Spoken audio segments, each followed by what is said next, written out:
Polls show the Democrats in serious political trouble for 2022. Plus, Justin Trudeau calls people Nazis to justify his own authoritarianism. I'm Ben Shapiro. This is The Ben Shapiro Show. The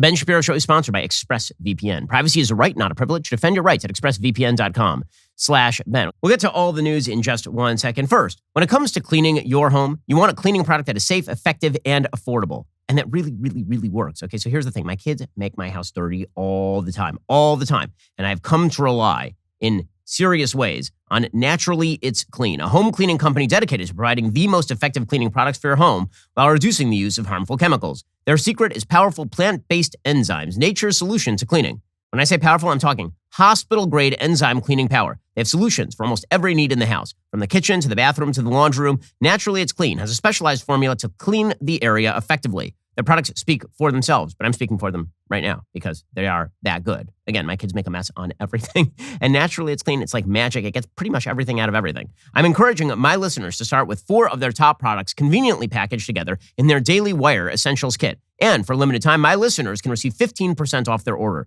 Just enter promo code Ben at checkout when you visit naturallyitsclean.com/Ben. Try these incredible products in your home today. Shipping is free. Everything is made right here in the United States. Again, try our Naturally It's Clean Daily Wire 4-pack today by going to naturallyitsclean.com/Ben. Use promo code Ben to receive 15% off your purchase. Don't delay. Make the smarter, safer choice for your home cleaning needs today with Naturally It's Clean. I'll get to the news in a moment. First, I want to mention that tonight we are gathering for my third Thursday book club. If you haven't joined up yet, you really should do it because the third Thursday book club, it's not your average book club. We're not going to be discussing tawdry garbage written by Stacey Abrams. We're going to be experiencing the greatest books ever written together live. That means that last month we talked about 1984. This month we are talking about Huck Finn. These are the works that shaped Western literature, Western art, and culture. I'm going to show you why. They still matter today. Third Thursday Book Club. It's a live experience. You get to engage directly with me on these books. And by the way, we've built these unbelievable, immersive, really cool sets. Wait till you see what we created for Huck Finn. That is the book that we will be discussing tonight, 8 p.m. Eastern, 7 p.m. Central. If you didn't read Huck Finn, you should still join because I'm going to walk you through the plot. I'm going to walk you through the characters, and you'll know a lot more about Huck Finn than you did before, which means that even if you didn't read it, you can still tell your friends you actually read it. Remember, you're doing all this with thousands of Daily Wire members live. And by the way, when you register, you also get my big essay on the book. You get a bunch of study questions. You get the cheat sheet. This is not like any book club you've been a part of before. So remember, sign up for the Third Thursday Book Club at thirdthursdaybookclub.com. See you tonight, 8 p.m. Eastern, 7 p.m. Central. I think it's one of the most important things we're doing. I really appreciate you joining up. thirdthursdaybookclub.com to join us. Alrighty, so the Democrats are in serious political trouble come 2022. On the generic ballot right now, they're down anywhere from 4 to 6 points. That's wipeout territory. So remember, back in 2010, the Democrats were down only about 2 points, and they ended up just getting absolutely shellacked at the polls. Well, right now, the Democrats are trailing, and it's going to get worse for them because many of the underlying issues that are cropping up for the 2022 election are not time-bound. So Democrats seem to think that if inflation alleviates just a little before the elections, that will save them. No, people have a memory. They think that if COVID wanes, if people unmask and go back to normal before the elections, people will forgive them for the last 2 years. Well, the tens of thousands of small business owners who lost their jobs are not going to, lost their life savings, they're not going to. All the people who had to mask up their kids for 2 years are still pretty pissed off about having to mask up their kids for 2 years. The memory is not going to fade. And the Democrats have turned everything into a culture war issue. So the DCCC, the Democratic Congressional Campaign Committee, they did an internal study looking at exactly the impact of their own positioning on a wide variety of issues. And what they found, and these numbers are shocking, is that if Democrats, this is according to Politico, if Democrats do not answer Republican hits, party operatives warned, the GOP's lead on the generic ballot balloons to 14 points from 4. When voters heard a Democratic response to the hit, Republicans' edge narrowed back down to 6 points. But here's the thing. Voters are not going to be just buying whatever Democrats have to sell because they've experienced this live in real time. We've all gotten to see what happens when Democratic policy is implemented in San Francisco and Los Angeles and Seattle and New York and Chicago. We've all gotten to see what happens when the economy is trod underfoot by the inflation-creating spending of the Democratic Party. We've all gotten to see what happens inside classrooms when the Democrats' chief allies in the political sphere, the National Education Association and the American Federation of Teachers, get their way. We've all gotten to see all that up close and personal. And we are not going to forget that. That is not going to fade. The DCCC is basically now recommending to their own party members that they lie about their positioning. So, for example, they say that they feel like they are trailing with pretty much every demographic group except for Black Americans at this point. They say that the GOP hits are most effective with center-left voters, independents, and Hispanic voters. That's pretty much everyone at this point. They say that the solution for the Democrats is that they have to basically fib about what it is that they are going to do. So, for example, when it comes to defund the police, they should respond that they actually support the police. Now, here's the thing. I don't have to believe that Democrats are all, like Joe Biden, in favor of defunding the police, right? I don't have to believe Biden's in favor of defunding the police to know that he doesn't like the police very much. Because Democrats have spent the last 2 years calling the police systemically racist and sicking Merrick Garland since Joe Biden's election onto local police departments. So you don't have to be pro-defund the police for me to understand the Democrats are not the party of the police. And they're getting slammed on immigration right now. They say, well, we're for border security. No, they're not. In what way? I don't have to believe that Democrats are full pro-open borders in order to understand that Democrats are extraordinarily soft on illegal immigration and that they're totally unconcerned with the hundreds of thousands of people who've been attempting to get into the country over the course of the last year. I don't have to believe that they take the most extreme position to know how they are generally oriented. Democrats are cruising for a massive bruising here, particularly in purple districts, which is why you have seen 30 Democrats retire.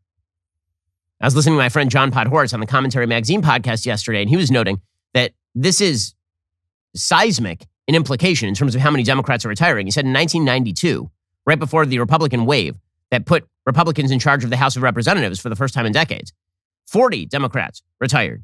And that was because they were all involved in this House banking scandal. But there's no scandal right now. Democrats are just retiring because they can see what is coming. And this is prompting Democrats to look at Joe Biden and say, you need to start taking heads. You need to start capping your own people. And there needs to be some leadership changes up top. Coming up, more from NBC News about how Joe Biden's administration is failing and maybe he needs to fire some people. Yeah, it's getting good. We'll get to that in just one moment. First, you've heard me talk about the Ring video doorbell for a long time now, right? I want to know who's at my front door. But here is the thing. Ring doesn't just do the video doorbell. They also do Ring alarm, which is great because very often I don't know what the heck is going on in my house. And if I wake up very early with my kids and suddenly the alarm goes off, usually it's my kids opening the door. But what about that one time that it isn't? I want to make sure that my home is safe. Here's the thing. Ring Alarm, it's an award-winning home security system with available professional monitoring. Best of all, you can easily install it yourself. I did it myself. It is simple to set up. It is easy to use. I got all of the sensors for motion, doors, and windows that will work on any house or apartment like yours. I get notified right on my phone whenever anything is detected, and that's why I've partnered with Ring. So, like me with Ring Alarm, you and your loved ones can rest easy knowing that Ring is helping to protect your home. It's more than just security. It can add sensors that help protect your home from flood, freeze, and fire as well. My favorite part? Professional monitoring gives the ultimate peace of mind. It's part of a Ring Protect subscription. There are no long-term commitments. If anything happens, professional monitoring will call you and can request emergency services. Best of all, Ring's professional monitoring is an amazing deal. Get award-winning professional monitoring for less money than most professional alarm companies. Ring has an award-winning alarm. Head on over to ring.com/Ben today to get a great deal on that Ring Alarm home security kit today. That is ring.com/Ben. According to NBC News, there's a growing sense among Democrats it's time for a change of course at the White House, whether that means new strategy or new staffers. On the political front, Joe Biden's numbers aren't getting better. His message is not resonating. His party's midterm prospects are bleak. On policy, his Build Back Better plan is dead. COVID is alive and inflation is rising. Okay, this, by the way, is a reported story by Jonathan Allen and Natasha Korecki. This is not an opinion piece by me. His message isn't resonating. And yes, Build Back Better is dead. And yes, COVID is alive. And yes, inflation is rising. I mean, if you look at those approval ratings right now for Joe Biden, they're in the high 30s or low 40s at best for Joe Biden. There are certain polls that have him down in the mid 30s. Civics put out state-by-state polls the other day, and it showed that there were about 4 states where Joe Biden is over water. He's underwater in California. He's underwater in New Jersey. He's underwater in New York. The only places he's over water right now are Maryland, which is basically Washington, D.C., Hawaii, because everybody's just like, Hawaii's great. I mean, what's the problem? Vermont, where Bernie Sanders is a senator, and Massachusetts, where Elizabeth Warren is a senator. So that's it. I mean, those are the only places that like Joe Biden. According to NBC News, if Biden does not take a new tax soon, it may be impossible for him to deliver for the public, help his party in November, or move an agenda in the final 3 years of his term, according to a dozen lawmakers, White House officials, and veteran Democratic party operatives who spoke to NBC News about their concerns. Representative Stephanie Murphy, Democrat of Florida, a co-chair of the centrist Blue Dog Coalition, says a sign of a good leader and a successful executive is to identify the policies or personnel choices that have not resulted in success and make necessary course corrections because it's too important not to. Now, Murphy should know, since Florida has turned strongly red over the course of the last 4 years. Florida went from being in 2016 a state that Donald Trump won by 100,000 votes to a state that Donald Trump won by 400,000 votes. Ron DeSantis won his last gubernatorial election by about 30,000 votes. He's going to win this gubernatorial election by approximately infinity votes. People have not yet been born who will vote for Ron DeSantis over Nikki Fried or whoever the Democrats put up. This state has turned wildly red, and it's because the Democrats lost their minds.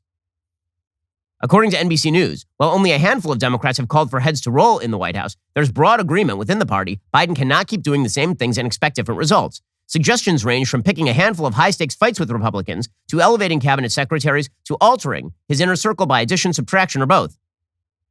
A member of the Congressional Progressive Caucus said the U.S. exit from Afghanistan and COVID have led voters to question a key component of Biden's campaign trail sales pitch, that his team would be competent. Well, yes, Democrats across the country are starting to recognize that the people they vote for are not competent. This was the story in San Francisco where the school board basically just got recalled. They got recalled because of their lack of competence, not because the voters are not sympathetic to their progressivism, but because the progressivism and the incompetence seem to go hand in hand.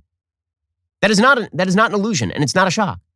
Progressive values believe that government can shape culture top down. They believe the government is the solution to all problems, and so they make a promise that will always go unfulfilled. They will be good at running the basic services, and they will also be able to do so much more. But the more things government does, the worse it does all of them. Progressivism and progressive values are deeply tied into failure on a political level. One lawmaker said that they should get rid of Ron Klain. That lawmaker said Biden's the star quarterback. You can't fire the star quarterback. You start looking at the head coach and the offensive coordinator and the defensive coordinator. Fairly or unfairly in a situation like this, you start looking at the person who's in the chief of staff position. That progressive lawmaker pointed to 3 moments last year, describing them as strategic failures by the White House. After months of fellow Democrats berating Senator Joe Manchin, for example, for failing to make his positions known on Build Back Better, it was revealed that Senate Majority Leader Chuck Schumer had signed a document Manchin had recorded his priorities for the legislation. Biden traveled twice to Capitol Hill to meet with House Democrats, only to decline to ask them to vote for his infrastructure measure. There was no strategy. That put the president in a horrible, horrible situation. Biden can never fail. He can only be failed, according to Democrats. But what would you expect them to do? Biden's the elected president. They can't force him to resign. And if they did, the next person in line is the even more incompetent, even more unpopular, just horrifyingly terrible Kamala Harris. The top of the administration, which is Klain, Deputy Chief of Staff Bruce Reed, Secretary of State Antony Blinken, advisors Mike Donilon, Steve Ricchetti, National Security Advisor Jake Sullivan, they've done a terrible job, but they're likely not to be fired. All of the establishment Democrats, of course, want to keep these people, but again, the Democrats are starting to panic, and they are looking for people to fire. They're looking for people. It's not the staff. The problem is the party. The problem is that you guys have bought into a perverse view of the way government ought to work, and now you're stuck. And you're seeing this all over the world, by the way, is that left-wing leaders bought into a premise about how the world works, and now they're stuck. And this means that they have to get more combative, more authoritarian. Our neighbors to the north are the best example of this. So Justin Trudeau, who definitely is not Fidel Castro's son, stop that right now. I know they look identical. I know his mom was in Cuba, maybe shipping Fidel Castro like 8.5 months before Justin was born, but stop it. They're not related. Justin Trudeau is not Fidel Castro's son. You stop that right now. Stop thinking it. Stop thinking. So Justin Trudeau has a new thing that he likes to do. When I say new, I mean not new. His new thing is that he likes to say that anyone who opposes him is a Nazi, which is why he needs an enabling act passed and effectuated within Canada. So yesterday, a member of an opposing party who happens to be Jewish and whose parents were apparently Holocaust survivors got up and was talking about how Justin Trudeau refuses to allow people to live normal lives in Canada. And Justin Trudeau's answer to this was, well, you are a Nazi. You are a Nazi. Conservative Party members can stand with people who wave swastikas. Point of order, the honourable member for Thornhill. Mr. Speaker, I am a strong Jewish woman and a member of this House and a descendant of Holocaust survivors, and I have never it's never been singled out, and I have never been made to feel less, except for today when the Prime Minister accused me of standing with swastikas. I think he owes me an apology. I'd like an apology, and I think he owes an apology to all members of this House. Members of the Conservative Party can stand with swastikas. They can stand with... Okay, now, I have a question. How many of them were actually standing with swastikas? Can you name one? He can't, because that's a lie. But this is the general tenor for members of the left. We need absolute power. Oh, you mean we failed? You gave us absolute power when we failed? Well, what if you give us more power? And if you oppose our power, what if we run you down and attempt to destroy you? Okay, in just 1 second, we'll get to the fact that While Justin Trudeau is cracking down harder, many other premiers are not doing the same. They were actually reversing their COVID policies. First, I've been talking to you for a while about a podcast you really should give a listen to. I'm talking about the Jordan Harbinger Show. It's a top shelf podcast named Best of Apple in 2018. Don't just ignore this suggestion to listen to this one, like you probably do with some of your other friends who tell you got to listen to a podcast.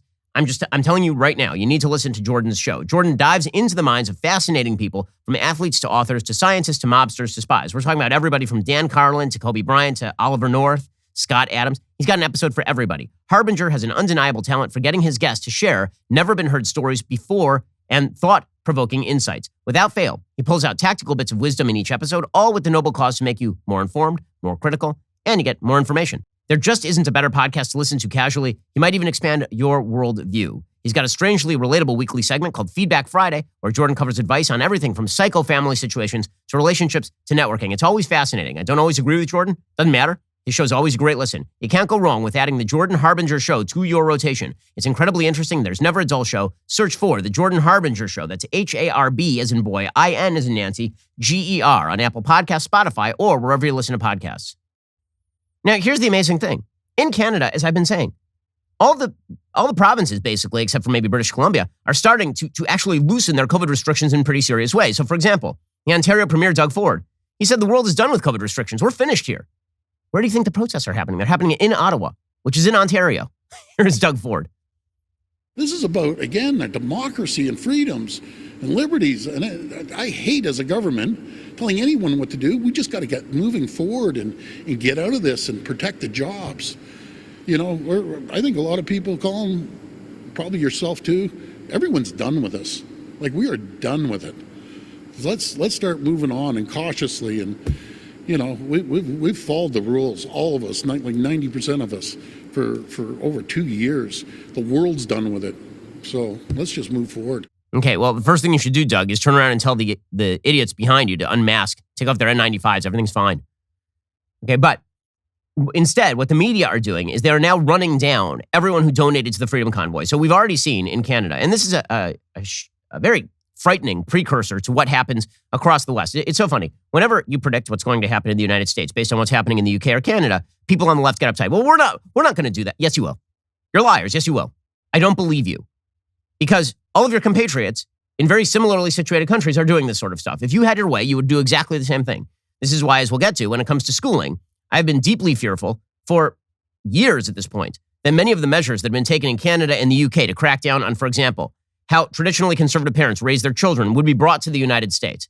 You wouldn't just see indoctrination in classrooms. Eventually, you'd get to the point in left-wing areas where Child Protective Services shows up at your door if you want to teach your kids about traditional values. And I say that because they're already doing that in places like Canada.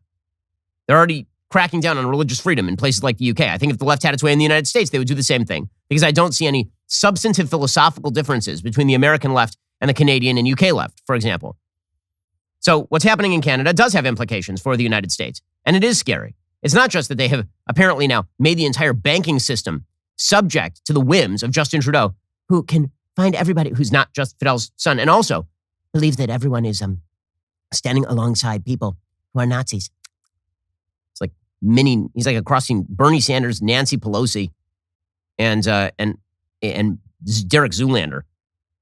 But the next thing that they're doing is they're sicking the media on donors. Now, again, this has happened in the United States already. This happened by Prop 8 in California. Proposition 8, which was a measure that was passed in California in 2008 to enshrine traditional marriage as the law of the land in California. Donors were tracked down by so-called journalists who are actually just activists in order to target them for destruction. Now we're seeing the same thing with the Freedom Convoy. So, for example, according to City News in Toronto, Ontario's Solicitor General Sylvia Jones's Director of Communications is no longer employed after recently donating $100 to the convoy protests that have paralyzed Canada's capital for over 2 weeks. A spokesperson for Premier Doug Ford confirmed that Marianne Isabelle Ringuet no longer works for the Ontario government.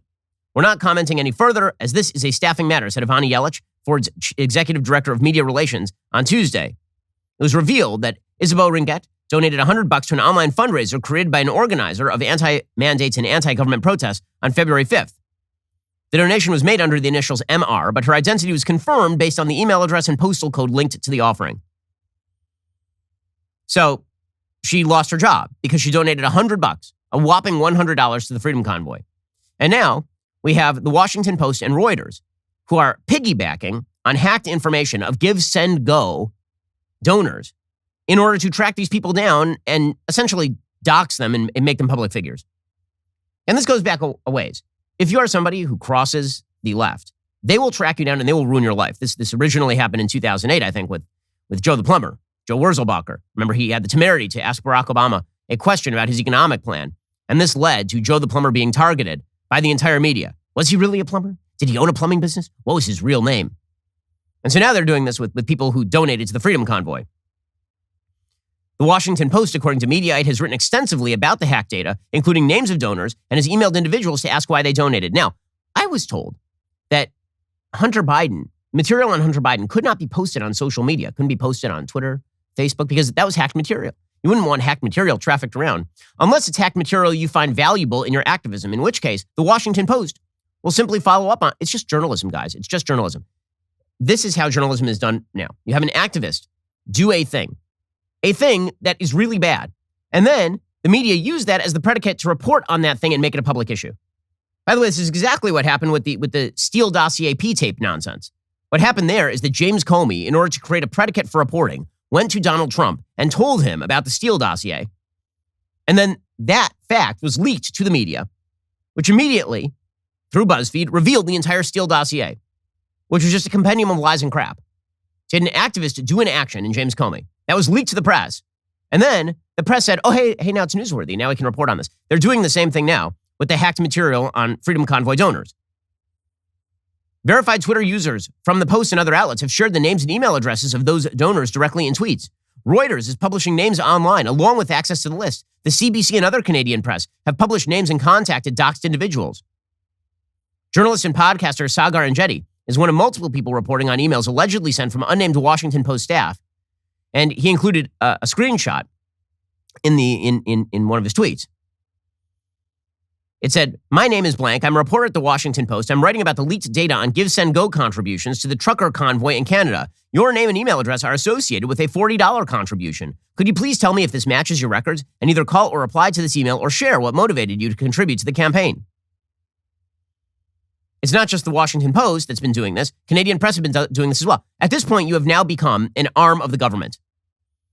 When you are using hacked material that the government would not have the capacity to punish you for, and then you are tracking those people down on behalf of governmental interests like Justin Trudeau, this is scary stuff. The Democrat media complex, the left-wing media complex in Canada or in the UK, it's extraordinarily dangerous. These are activists masquerading as journalists. They are not a free press. They're a press that acts at the behest of the people in power, so long as those people in power are on the left wing. And this has real consequences. So, for example, Ottawa Citizen is now reporting that Ottawa's Stella Luna Gelato Cafe was forced to close Tuesday after receiving threats when owner Tammy Giuliani's name appeared on a hacked list of Give, Send, Go donors to the Ottawa Freedom Convoy. Giuliani says she now regrets making her $250 donation on February 5th, and that staff in the shop had begun receiving threats Monday morning after her donation was posted on Twitter. "We got a call from the team saying we're getting phone calls here," Giuliani said. "I said, what's going on?" They said, "They're threatening to throw bricks through our window. They're threatening to come and get us." We said, "Lock the door and we'll find out what's going on." Giuliani said she ordered the shop closed and staff to go home for their own safety. She said she intended to report the threats to police. Now, where's Justin Trudeau on this? People threatening business owners for the great crime of giving money to a cause that he doesn't particularly like? He'll talk about threats of violence and harassment and intimidation, but only when it's coming from so-called truckers. When it's coming from people threatening a cafe owner, then I guess he has nothing to say. Giuliani confirmed she made the donation. She said she had no idea about what she thought was a peaceful grassroots movement and what it would become. So they had to shame her. They had to make her apologize. And now that she's apologized, this means she's probably okay. If the media and the government can bully people into not supporting causes that Justin Trudeau doesn't like, then this is somehow supposed to fix the problem. Now, here's the thing. It's not going to fix the problem. Justin Trudeau is in serious political trouble in Canada, as he should be. He's acting in authoritarian ways. Most Canadians are not opposed to vax mandates. They're not opposed to mask mandates. But I still have faith that most Canadians are not in favor of the federal government of Canada having the ability to shut down all banking services for anyone it suspects of disagreeing with it. That is not a good principle. In the United States, the same thing is happening. You still have the left attempting to determine whether they want to double down or whether they want to arm up to implement their authoritarian nonsense with regard to COVID. We'll get to more on this in just 1 second. But first, you may have noticed that Justice Breyer recently stepped down from the Supreme Court. What you might not know is that he did so in large part because he was being pressured by hardcore left-wing groups to do so before the midterm elections. Our friends over at Judicial Crisis Network are raising the alarm about the role dark money groups are playing in the effort to get a radical appointed to the Supreme Court. At the very top is a group called Arabella Advisors Network. They fund a lot of far-left groups, including Demand Justice. The New York Post reported that Demand Justice ran a bullying campaign against Breyer, using their resources to force him into retirement. They even went so far as to drive a mobile billboard around the Supreme Court that said, "Breyer, retire. It's time for a black woman Supreme Court justice. There's no time to waste." And Breyer listened. Well, now they're pouring a ton of money into getting a radical left-wing Supreme Court nominee who will serve as a rubber stamp for their unpopular far-left agenda. The Judicial Crisis Network is calling them out with a big ad campaign designed to shine a light on liberal dark money groups and their plans to transform America. You can find out more on Twitter at Judicial Network or at judicialnetwork.com. These dark money groups have flown under the radar for far too long. Judicial Network is doing an excellent job. Judicial Crisis Network, they're doing a great job at calling them out. Check them out on Twitter at Judicial Network or at judicialnetwork.com. They do not have the American people on their side. I mean, when Adam Silver is starting to ask about New York City's vax mandates, you got a problem. So Adam Silver is the commissioner of the China-run NBA. And here he was yesterday asking about the vax mandates in New York City, saying, I don't understand why we're still doing this. The oddity of it to me is that it only applies to home players. I mean, I think if ultimately that rule is about protecting people who are in the arena, it just doesn't quite make sense to me that an away player who's unvaccinated can play in Barclays, but the home player can't. Well, correct, of course. None of this makes any sense. Even MSNBC is beginning to say, yeah, you know what? We may have gone down the wrong path here.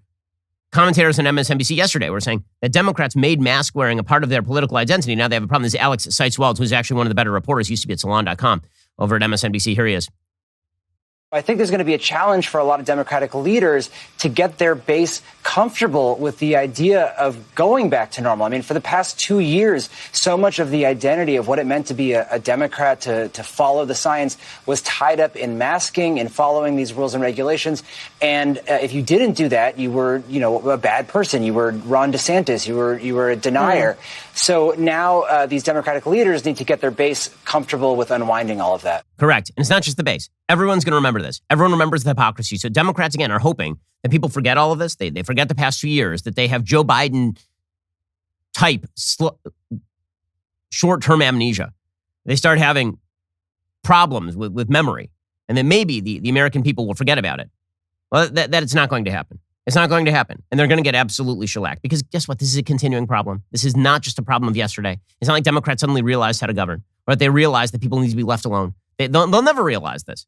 We'll get to that in the context of education in just a second, because the Democrats attempt to switch, the Democrats attempt to hide. It's too late, guys. We've all seen behind the curtain. You can't unsee it. The great and powerful Oz does not exist.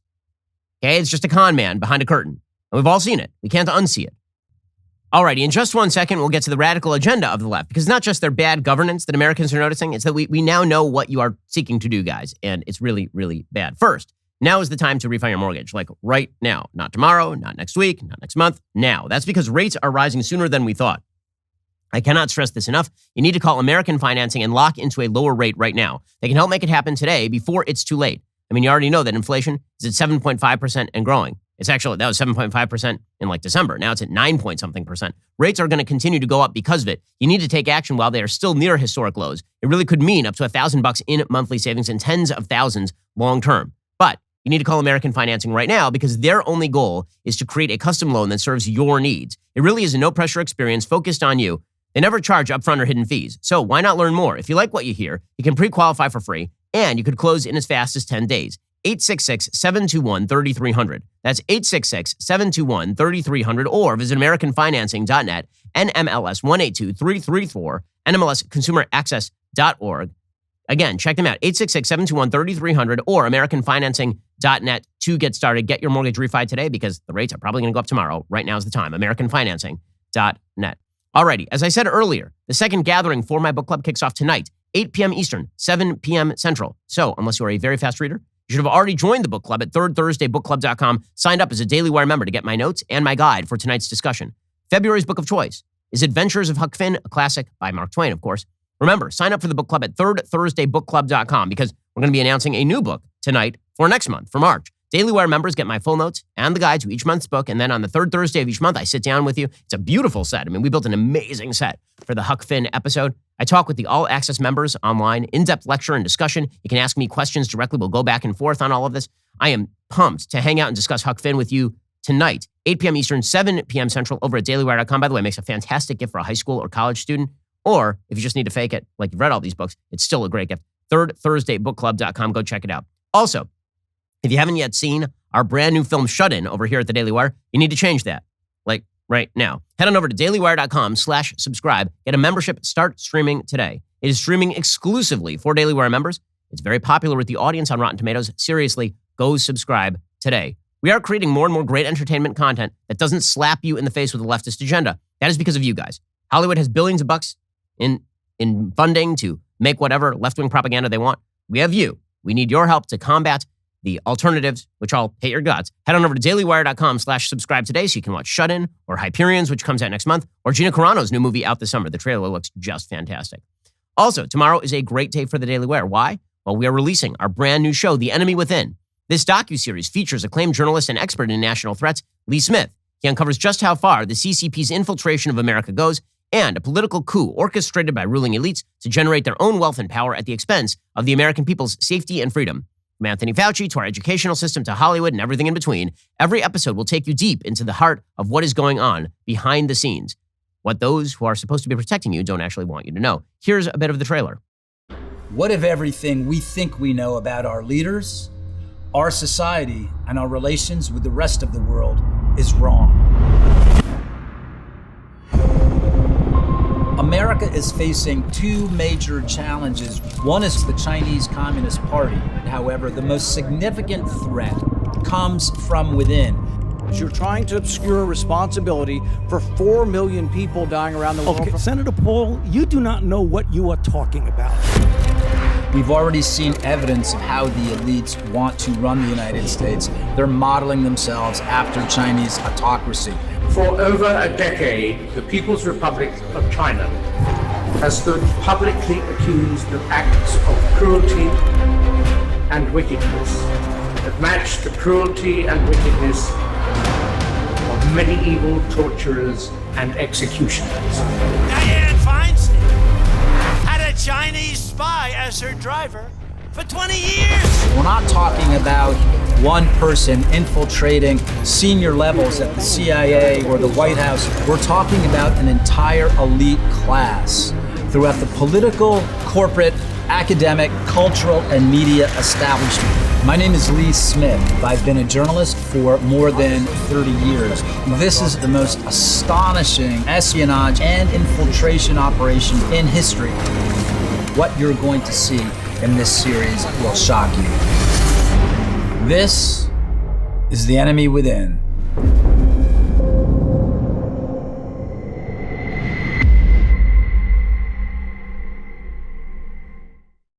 The Enemy Within starts streaming this Friday, February 18th, exclusively at the Daily Wire. So if you're not a member, now is the time to change that. Head on over to dailywire.com/subscribe to join us today. You're listening to the largest, fastest growing conservative podcast and radio show in the nation.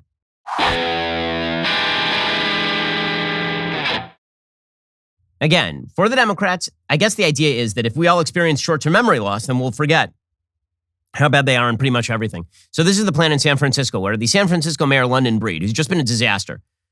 The promise is not a chicken in every pot. The promise in San Francisco is either pot in every chicken or poop on every street corner. So London Breed, she tried to take the lead in recalling a bunch of San Francisco school board members. Now she's claiming that, we fixed it. We fixed it. It's all better. Don't worry, schooling in San Francisco will be fine now. Yeah, no, it won't. No, it won't.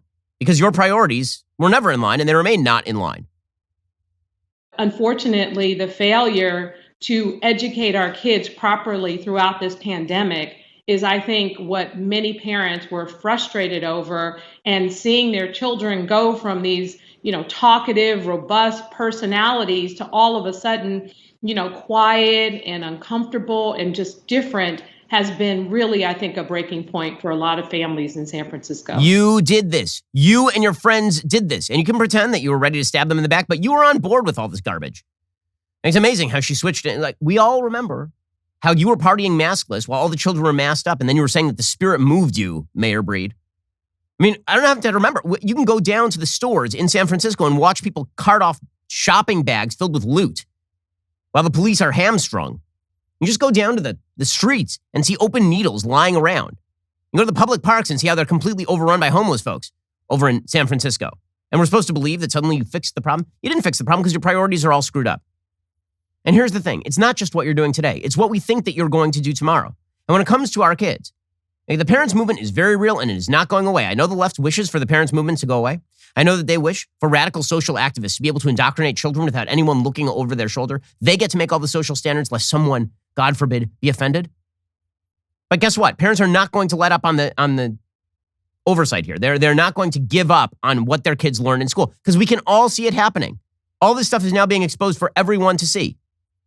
Again, it starts in places overseas like the UK or across the border like in Canada, but it doesn't stay there. I mean, over in the UK right now, we now have students being told to stop calling teachers Mr. and Mrs. According to the National Education Union over in Britain, British teachers are now being told that students should not refer to them as Mr. and Mrs. in order to foster a gender-free education model. This is according to Breitbart reporting. Dr. Ellie Barnes told educators in a lecture entitled Getting the Language Right for 2022 that pupils should use gender-neutral terms such as teacher when in the classroom. The 90-minute webinar from Dr. Barnes, a copy of which was obtained by the UK Telegraph, went on to advocate for classrooms to abandon other gender-specific terms like boys, girls, son, and mother in favor of alternatives like students, pupils, child, and parent. During the lecture, Dr. Barnes introduced a code of conduct to be introduced at the start of term and said those who disagreed with the far-left agenda should be barred from the school. The Educate and Celebrate chief also said schools should be introducing gender-free uniforms, saying, don't say a boy's fit or a girl's fit. The charity's website boasts thousands of nurseries, primary schools, secondary schools, colleges, and businesses have signed up for their Pride in Equity, Diversity, and Inclusion Award. Okay, and this sort of stuff is happening all over the world. This is not restricted to what's happening in Britain, where they are recommending how to transform your school into an LGBT plus friendly place. Right? It's not just in Britain or in Canada. It's happening here in the United States. It's starting in some of these woke independent private schools, but it's not going to remain there because it never does. So Breitbart obtained exclusive footage from the National Association of Independent Schools. And the National Association of Independent Schools had a flagship conference in 2020 with an hour-long training workshop. And it featured discussions about how to talk to kids about gender, sexuality, and identity. And they've released clips of this, of the NIIS. Okay, now this is what the teachers' unions across the country would like rammed into public schools as well. So this is not restricted to the sort of stuff that you get at Crossroads School in Los Angeles. Just recognize this is what the left would like. And they would like to do this at points of gun if they could get away with it, because they have no problem with using government force. Everything, according to the left, is either compulsory or banned. Those are the only two categories. Everything not compulsory is forbidden. Okay, so here are some of the clips from this piece of educational content produced by an NAIS conference contractor. This one talking about the Everybody tool and how it should be introduced to small children. With the younger children starting in pre-K, we talk about their bodies, about the parts that they were born with, about penises and vaginas and whether that makes somebody a boy or a girl, but also their feelings. What do they feel like inside? Do they feel like a boy or a girl? What does their head say? Don't worry, it won't enter the schools. I mean, they're just training teachers to actually put this in the schools, but don't worry, this won't enter the schools. Here is a recommendation on what should be taught to pre-K kids. We're talking about pre-K would be like 4-year-olds. I had been given a title to a book, so I went to our school library to pull it, and I pulled it thinking I had the right one. I didn't. And I read through, I'm like, this is really progressive stuff, but it was my first year, so I'm like, okay, we're just super progressive. So I went in there guns blazing, and I just went for it. And I ended up talking about the vulva and the labia with pre-Kers, and it was just one of those moments, everybody's looking in horror, and I'm like, oh no, I made a really big mistake. Well, I mean, but the fact that she even thought that was remotely acceptable demonstrates, I mean, you can listen to the woman who's preaching this, right? I just thought it was really progressive. If they thought they could get away with it, they would get away with it. And it was only when people started, more of us need to look on in horror at what they are attempting to teach small children. It's crazy. Here's what they're recommending to teach second graders. Okay, my daughter is in second grade. My daughter is currently 8 years old. She just turned 8. Okay, this is what they would like to teach to 7-year-olds, 8-year-olds in schools.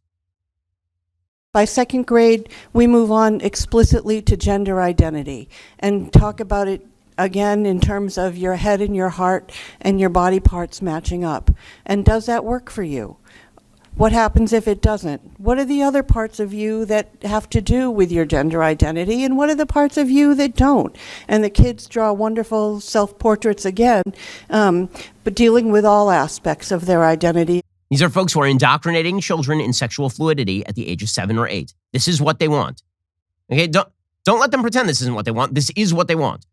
They want to teach your kids the way they want to teach your kids, and you're supposed to have no say. And if you protest, then this makes you a bigot, according to them.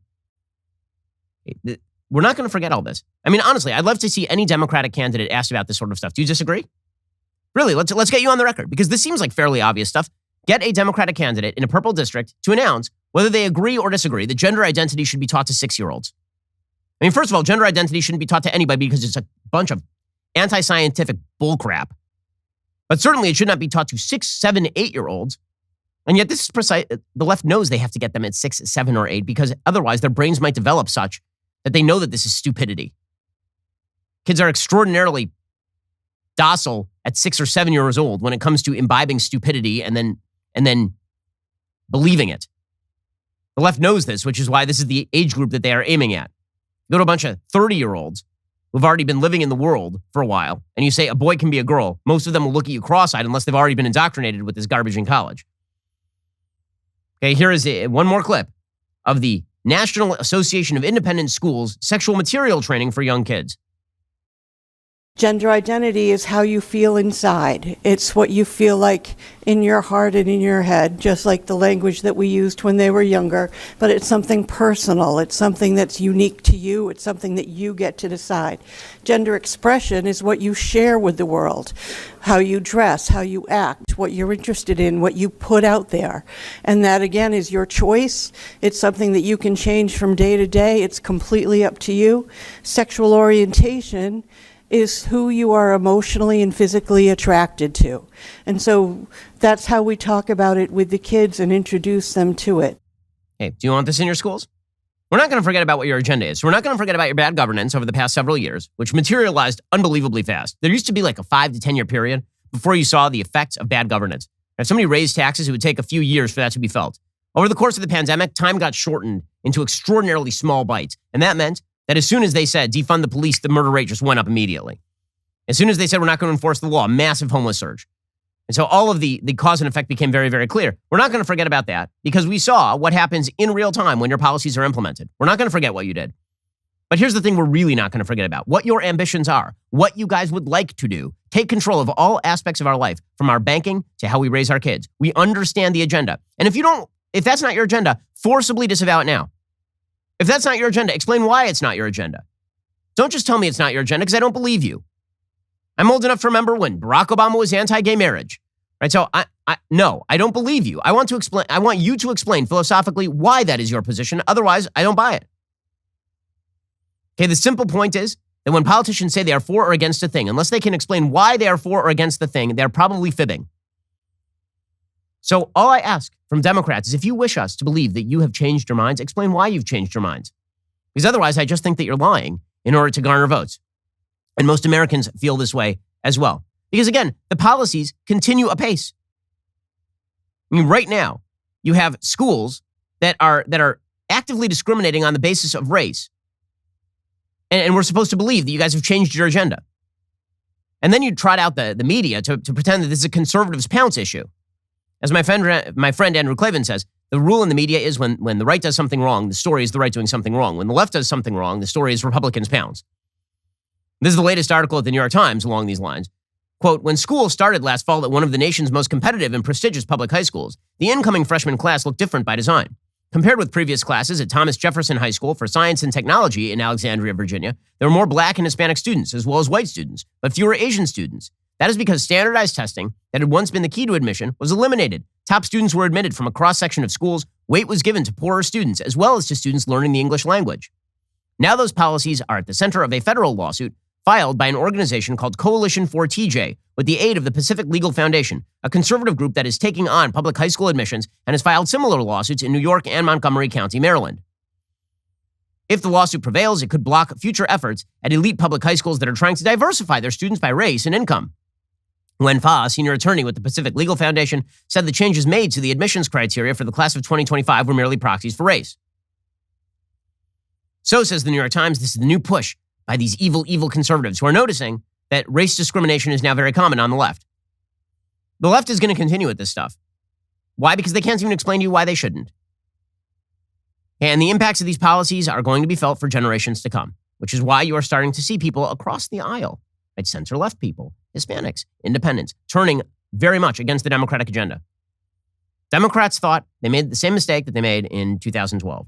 They thought that they had created a whole new universe in 2020 when Donald Trump was defeated.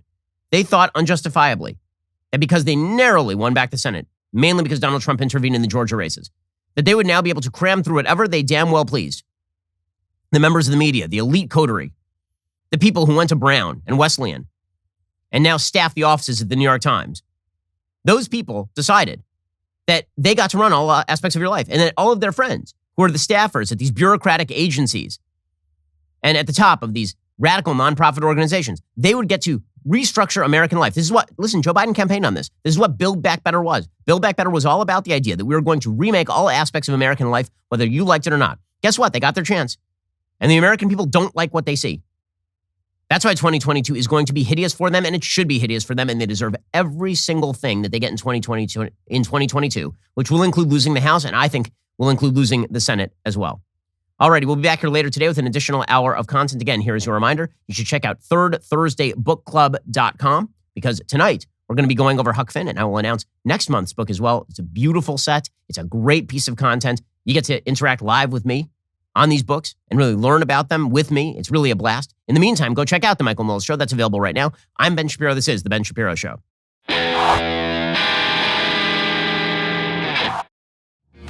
The Ben Shapiro Show is produced by Elliot Feld. Executive producer Jeremy Boring. Our supervising producer is Mathis Glover. And our production manager is Pavel Wydowski. Associate producer Bradford Carrington. Editing is by Adam Sayevitz. Audio is mixed by Mike Coromina. Hair and makeup is by Fabiola Cristina. Production assistant Jessica Crand. The Ben Shapiro Show is a Daily Wire production. Copyright Daily Wire 2022. Slate publishes a defamatory article about your favorite podcast host, yours truly. Democrat polling shows that culture war issues are big winners for Republicans, and China censors Friends, proving that even a stopped clock is right twice a day. Check it out on The Michael Knowles Show.